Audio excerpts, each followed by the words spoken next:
City ರವಿಯನ್ನ ಪೊಲೀಸರು ಬಂಧಿಸಿರುವುದು ಜೊತೆಗೆ ಕಾಂಗ್ರೆಸ್ ಸರ್ಕಾರದ ನೀತಿಯ ವಿರುದ್ಧ ಮಾಜಿ ಸ್ಪೀಕರ್ ಕೆಜಿ ಬೋಪಯ್ಯ ಹಾಗೂ ಮಾಜಿ ಶಾಸಕ ಅಪ್ಪಚ್ಚು ರಂಜನ್ ಆಕ್ರೋಶ ಹೊರಹಾಕಿದ್ದಾರೆ. ಸದನ ನಡೆಯುವ ಸಮಯದಲ್ಲಿ ಕಾಂಗ್ರೆಸ್ ಬೆಂಬಲಿಗರು ಸಿಟಿ ರವಿಯ ಮೇಲೆ ಹಲ್ಲೆ ಮಾಡಲು ಯತ್ನಿಸಿರುವುದು ಕಾಂಗ್ರೆಸ್ ಸರ್ಕಾರದ ಲೋಪವೊಂದ ತೋರಿಸುತ್ತೆ. ಈ ರೀತಿಯ ಗೂಂಡಾ ವರ್ತನೆ ಖಂಡನೀಯ.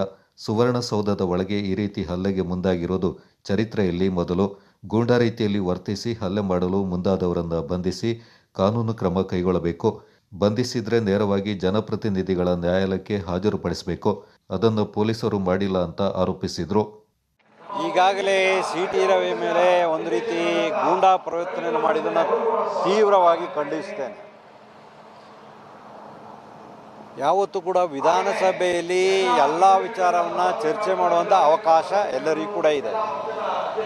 ಆದರೆ ವಿಧಾನಸಭೆಯ ಒಳಗೇ ಹೋಗಿ ಸುವರ್ಣಸೌಧದ ಒಳಗೇ ಹೋಗಿ ಹಲ್ಲೆ ಮಾಡ್ತಾರೆ ಅಂತ ಹೇಳಿದ್ರೆ ಇದು ಚರಿತ್ರೆಯಲ್ಲಿ ಪ್ರಥಮ ಅಂತ ನನಗನ್ನಿಸ್ತದೆ. ಇವನು ವಿಧಾನಸೌಧದಲ್ಲಿ ಕೂಡ ಇದು ನಡೆದಿರಲಿಕ್ಕಿಲ್ಲ. ಕೂಡಲೇ ಅವನ ಬಂಧಿಸುವಂಥ ಕೆಲಸವನ್ನು ಮಾಡಬೇಕು, ಅವ್ರ ಮೇಲೆ ಕ್ರಮ ತಗೊಳ್ಳುವಂಥ ಕೆಲಸವನ್ನು ಮಾಡಬೇಕು.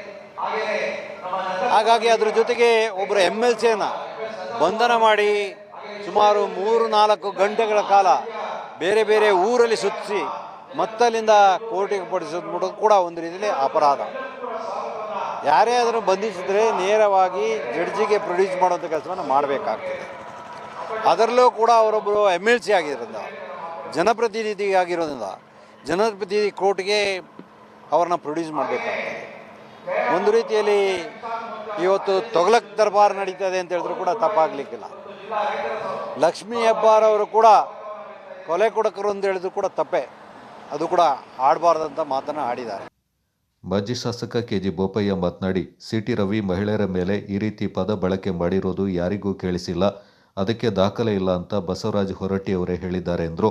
ವಿಧಾನಸೌಧ ಅಥವಾ ಅಲ್ಲಿ ಸುವರ್ಣ ಒಳಗೆ ನಡೆದಂಥ ಘಟನೆ, ಪೊಲೀಸ್ನವರಿಗೆ ಯಾವುದೇ ಅಧಿಕಾರ ಇಲ್ಲ. ಏನೇ ಇದ್ರೂ ಸ್ಪೀಕರ್ ಅಥವಾ ಸಭಾಪತಿಗಳ ಅನುಮತಿ ತೆಗೆದುಕೊಂಡು ಮಾಡಬೇಕು. ಆದರೆ ಇದು ಎಲ್ಲವನ್ನೂ ಗಾಳಿಗೆ ತೂರಿ ಸ್ವತಃ ಸ್ಪೀಕರ್ ಅಲ್ಲಿಯ ಚೇರ್ಮನ್ ಹೊರಟ್ಟಿಯವರು ರೂಲಿಂಗ್ ಕೊಟ್ಟಿದ್ದಾರೆ.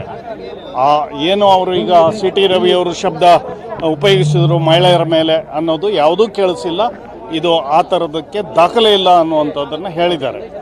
ಸ್ಪೀಕರ್ ಪರ್ಮಿಷನ್ ತಗೊಂಡು ಬಂಧನ ಏಕಾಏಕಿ ಎತ್ಕೊಂಡು ಹೋಗುವಂಥದ್ದು ಬಹುಶಃ ತುರ್ತು ಪರಿಸ್ಥಿತಿಯಲ್ಲಿ ಈ ರೀತಿ ಮಾಡಿಲ್ಲ ಮತ್ತು ಅವರ ಮೇಲೆ ಹಲ್ಲೆ ಮಾಡಿದ್ದಾರೆ. ಇವತ್ತಿನ ಕಾನೂನು ಏನು ಹೇಳುತ್ತೆ, ಅವರ ಮೇಲೆ ಏನು ಇವತ್ತು ಮೊಕದ್ದಮೆ ದಾಖಲು ಮಾಡಿಕೊಂಡಿದ್ದಾರೆ ಅದು ಕೇವಲ 3 ವರ್ಷ, ಒಂದು ಸೆಕ್ಷನ್ ಅಂತೂ ಬೇಲೆಬಲ್.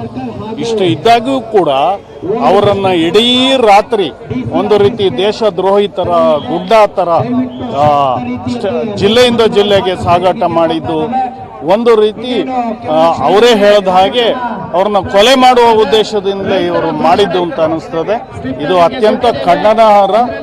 ಬಹುಶಃ ಕಾನೂನನ್ನು ಗಾಳಿಗೆ ತೋರಿ ಎಲ್ಲವನ್ನೂ ಮಾಡಿದ್ದಾರೆ. ಭಾರತೀಯ ಜನತಾ ಪಾರ್ಟಿ ಇದನ್ನು ಸವಾಲಾಗಿ ಸ್ವೀಕರಿಸುತ್ತೆ. ಇಡೀ ಭಾರತೀಯ ಜನತಾ ಪಾರ್ಟಿ ಸಿಟಿ ರವಿಯವ್ರ ಜೊತೆಗೆ ಇರ್ತೇವೆ. ಇಂಥ ಗೂಂಡಾ ವರ್ತನೆಗೆ ಹೆದರೋದಿಲ್ಲ. ಮುಂದೆ ಇದರ ಪರಿಣಾಮವನ್ನು ಅವರು ಎದುರಿಸಬೇಕಾಗತ್ತೆ.